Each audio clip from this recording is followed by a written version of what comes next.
The Lehigh and New England Railroad was a Class I railroad located in northeastern United States that acted as a bridge line. The company holds the distinction of being the second notable U.S. railroad that filed for abandonment in its entirety, the first being the New York, Ontario and Western Railway. History: South Mountain and Boston and successors. Around 1868, serious proposals for the crossing of the Hudson River at Poughkeepsie began to appear. A charter for the Poughkeepsie Bridge Company was obtained in 1871, and the company was organized before the end of May. The charter was amended to allow placing piers in the river by 1872, and the company began raising funds. Through the influence of Andrew Carnegie, Pennsylvania Railroad President J. Edgar Thompson was persuaded to personally invest in the project. This funding led to a surge of activity. The line was to be carried from Harrisburg to the crossing of the Delaware River at Portland by the South Mountain Railroad. The South Mountain and Boston Railroad was chartered in New Jersey on March 13, 1873, and also in New York to continue the line via Poughkeepsie and Boston Corners to the Massachusetts state line. At the state line, an extension of the planned Massachusetts Central Railroad would connect, taking traffic to Boston. Grading began on the various lines, and the cornerstone was laid for a bridge pier at Poughkeepsie. However, the Panic of 1873 and the death of Thompson in May 1874 and loss of his personal support brought the project to a halt. An attempt at revival was made in 1879.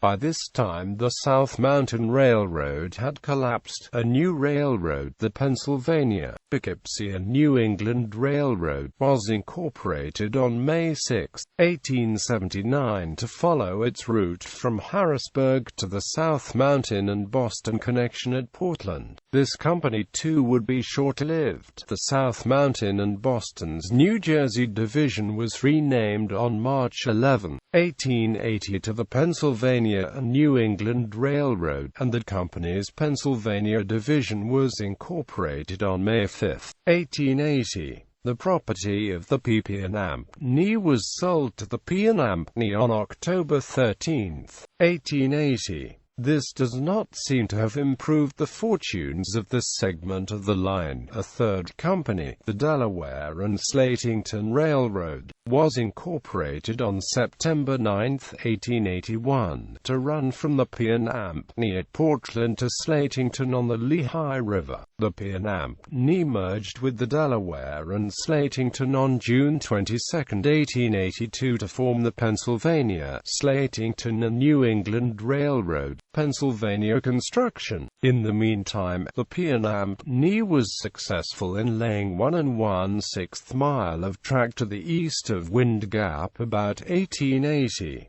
However, it was foreclosed on July 25, 1881, and reorganized as the Susquehanna and Delaware River Railroad on August 23, 1881. It was foreclosed again and reorganized on July 13, 1886 as the Harrisburg and New England Railroad. This company was supposedly reorganized as the Harrisburg and Eastern Railroad on November 26, 1886, but it was unclear who actually owned it, and the Harrisburg and New England continued to function as a paper corporation, supposedly buying the charter rights of the South Mountain Railroad at a sheriff's sale on November 30, 1888. In the meantime, the Harrisburg and Eastern underwent a final reorganization on May 31, 1887 to become the Harrisburg and Delaware River Railroad. The piece of track laid by the original company was acquired by the Wind Gap and Delaware Railroad jointly from the Harrisburg and New England and its supposed successor, the Harrisburg and Delaware River, on July 31, 1891. Pennsylvania, Slatington and New England Railroad. The Pennsylvania, Slatington and New England Railroad was formed June 22, 1882 as a consolidation of the Pennsylvania and New England Railroad and Delaware and Slatington Railroad to build from Slatington, Pennsylvania to Pine Island, New York.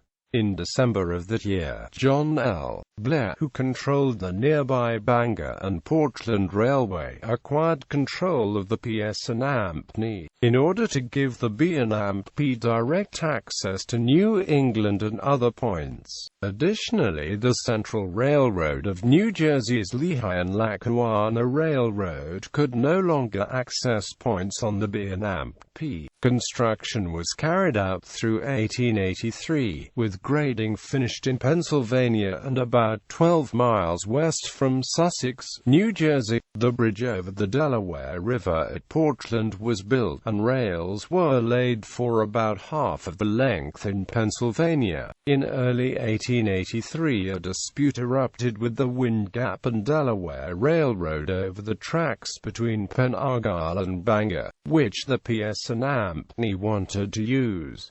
Later that year, the company went bankrupt and construction stopped. Pennsylvania, Poughkeepsie and Boston Railroad. The Pennsylvania, Slatington and New England Railroad was sold at foreclosure to William W. Gibbs, president of the Poughkeepsie Bridge Company, on July 12, 1887, and was reorganized as the Pennsylvania, Poughkeepsie and Boston Railroad. Construction was begun, but the company again went bankrupt, and was sold at foreclosure December 14, 1894. Around that time, various other companies were chartered to build the line over the Poughkeepsie Bridge, and in 1889, the Central New England and Western Railroad was completed. That part would be combined with the P.S.&A. in 1892 by the Philadelphia and Reading Railway, but in 1893 the two parts were split. The eastern section later became part of the New York, New Haven and Hartford Railroad, and the western section stayed independent to the end. The Campbell Hall Connecting Railroad was chartered April 3, 1889 to obtain the right to operate the section in New York. It was originally planned to extend beyond Pine Island to Campbell Hall, the west end of the existing Poughkeepsie Bridge line. The Philadelphia and Reading Railway gained control of the Central New England and Western Railroad in early 1892, and the PP&B soon after, giving it a route from Reading via the Schuylkill and Lehigh Railroad to Slatington, and then to New England along its new acquisitions. The Reading's bankruptcy in 1893 ended this control, and led to the PP&B's bankruptcy.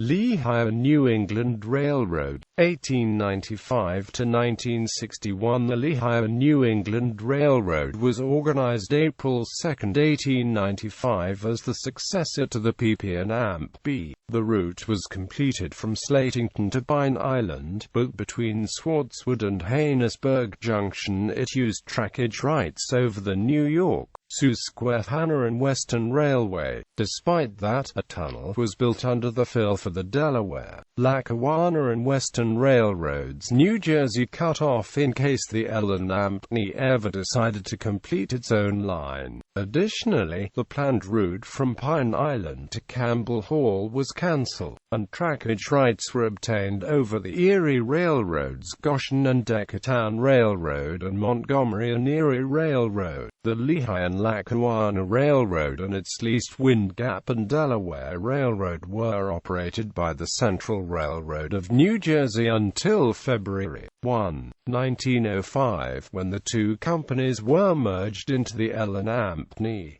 Around the same time, the L&P acquired the Northampton Railroad. This gave the L&T a branch to Bethlehem, with a branch off that one to Martins Creek. Part of the main line between Bender's Junction and Penargyle was abandoned in 1905, with the new route using the L&W and AMP-D. The Lehigh Coal and Navigation Company gained control of the L&T on May 9, 1904. A yard at Maybrook, New York opened in 1912, with L&T trains terminating there via a section of the Central New England Railway. On July 24, 1912, a new extension opened, splitting from the main line at Danielsville, Pennsylvania and running west to Tamaqua to directly serve the LC in AMP-N. On December 14, 1913, the L&T acquired the Panther Creek Railroad, running east from Tamaqua to Summit Hill, and with a connection to the Central Railroad of New Jersey's Houghton Tunnel for access to Nesconing obtained in 1915. On June 4, 1926, the Reading Company leased the L&T, but other railroads objected, and the Interstate Commerce Commission rejected the lease, preferring a lease by the New York, New Haven and Hartford Railroad. The L&E Board of Directors decided to end all railroad operations on October 31, 1961. Although the L&E was still profitable, the rapid decline of the anthracite coal business was seen on the horizon and the decision was made to cease operations. By this date, the L&E main line saw only one coal train per week. Trackage was removed by the following year and the bridges over the Lehigh River and Delaware River were dismantled by 1969. While a never particularly profitable system because it paralleled the Lehigh and AMP Hudson River Railway and did not serve any large markets, the L&T needed to have a profitable cement business from its lines around Barr, Pennsylvania. The trackage which served this commodity was taken over and operated by the Central Railroad of New Jersey, then by the Lehigh Valley in 1972 when the CNJ's lease on its Pennsylvania trackage expired and was not renewed. To rail fans, the L&T is best remembered for its diesel motive power, which consisted entirely of models built by ALCO. Lehigh and New England Railway. 1961, the Lehigh and New England Railway was chartered by the Central Railroad of New Jersey to take over some of the lines in Pennsylvania. Included in that sale was the main line east from Tamaqua, the old Lehigh and Lackawanna Railroad and Northampton Railroad from Bethlehem to Martins Creek, and the branch from Bethlehem west to Allentown. A short section from Penargyle to Wind Gap was taken over by the Delaware, Lackawanna and Western Railroad, connecting to the DL&W's Bangor and Portland Railway at Penargyle. Gallery.